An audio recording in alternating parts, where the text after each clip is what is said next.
After a period of respite, terrorism is back with a vengeance in Kashmir. In a dastardly attack at Pahalgam yesterday, 26 innocent tourists were killed. Scores were injured.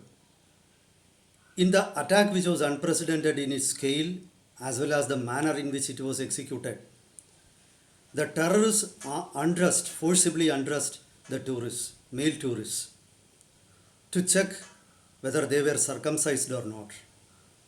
Those who were found non Muslims were mercilessly shot at. And in the end, 26 were found dead. Many others were injured and they were taken to hospital. What is the message behind that this attack sends? Before going into that, we need to focus on three aspects.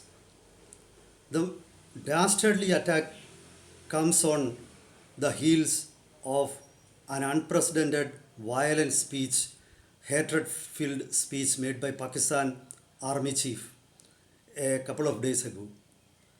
So it was a kind of dog whistling for terrorists. You need to note that. The second aspect is, the attack comes at a time when Prime Minister Narendra Modi was in Saudi Arabia. He was on a 2-day visit to Saudi Arabia. This is the second important factor.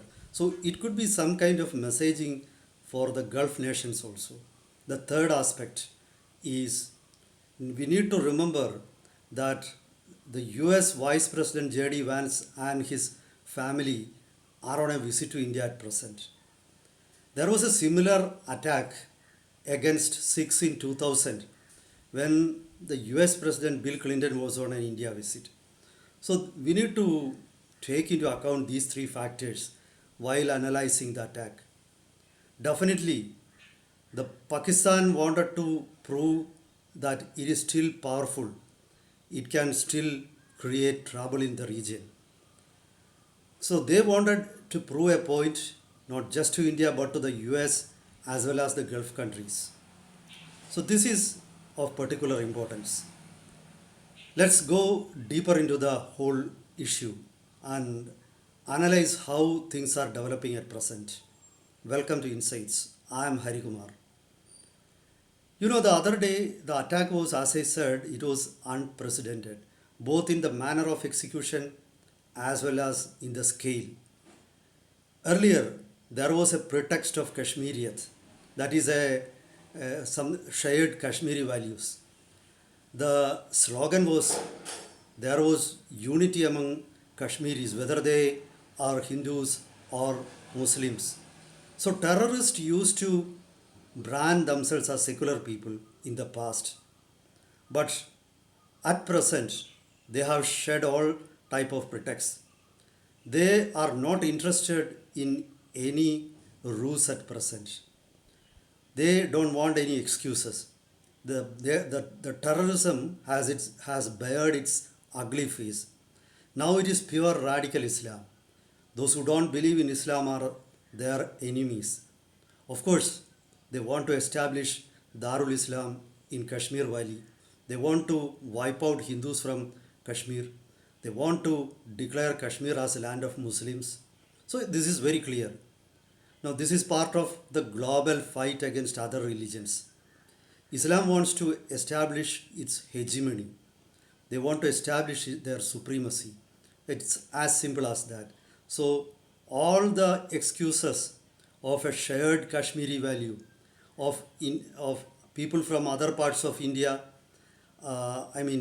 denying some special right to Kashmiris, all such arguments are gone. Now it's purely, it is something based on religion. It's a religious war. It's a civilizational war. This is what the terrorists have made it clear. As I said a few days ago, Kashmir in Pakistan military chief, General Asim Munir, in a very violent, unprecedented speech, he said Hindus and Muslims are two different nations. And he stressed the superiority of Muslims over Hindus. He reminded Muslims that they belong to a superior civilization. That is why their forefathers uh, propounded a two nation theory which ended in the division of India.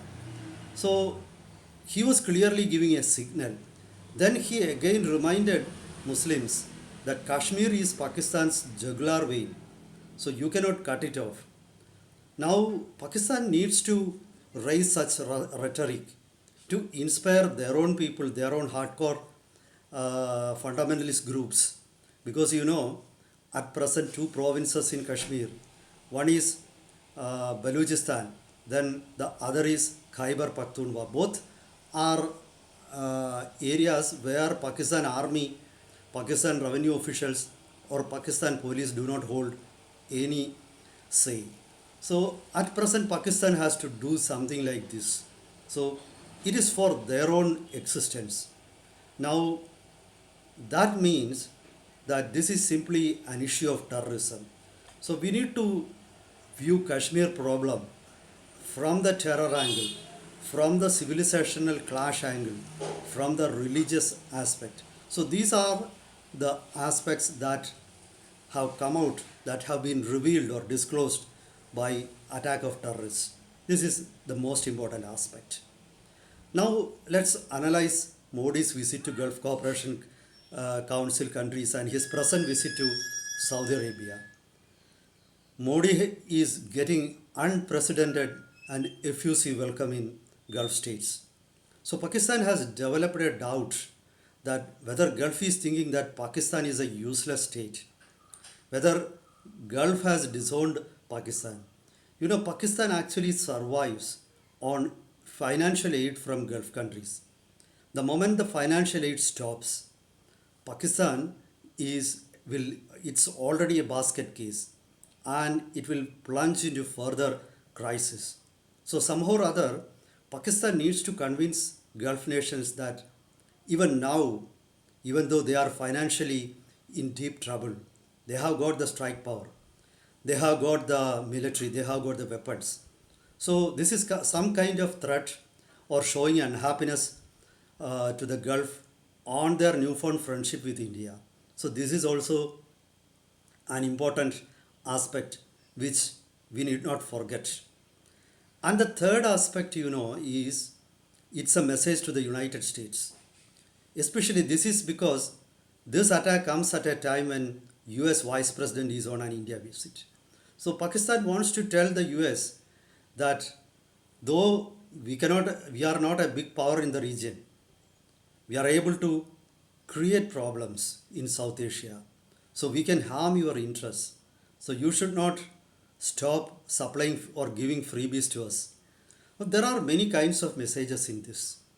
Now, Pakistan knows very well that India cannot retaliate or India may not retaliate in kind, and so they can get away with this. This is one factor that always encourages Pakistan to directly carry out attacks in India, and many times the terrorists have been actually members of the border action team, which is a part of Pakistan army. Pakistan army regulates. They just come disguised as terrorists. So these are the different factors. Now there could be other aspects also, because at present terrorism in Kashmir Valley has been controlled to a great extent. The tourism industry has grown. Kashmiri people are benefiting out of it.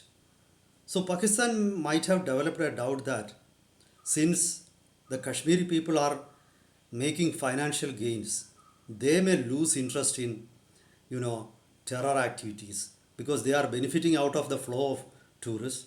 So somehow or other, they wanted to bring Kashmiri people back to the track of terrorism. This could be also another aspect. Or they wanted to send a very strong message to Kashmiri locals also that this fate can fall on you people also. So I think there are several aspects, several messages, all combined into one. This is like an omnibus notification. But again, it all depends on how India is going to respond to this. One sad aspect is there has been a failure of intelligence. The IB should have, Intelligence Bureau of India, should have taken extra care after the Pakistan president made a, Pakistan army chief made a very provocative speech. So there something was brewing. So I think that aspect IB has failed. We should not underplay that. We need to remember this. Whenever there has been an intelligence failure, Pakistan has succeeded. In the past also when happened, the intrusion into Kargil hills happened almost 4 or 5 months before we detected that. So I think we cannot down the guard at any point of time. We have to step up vigil always. So this is the message from the dastardly attack. I don't think it is easy to control or reach into a truce with Pakistan.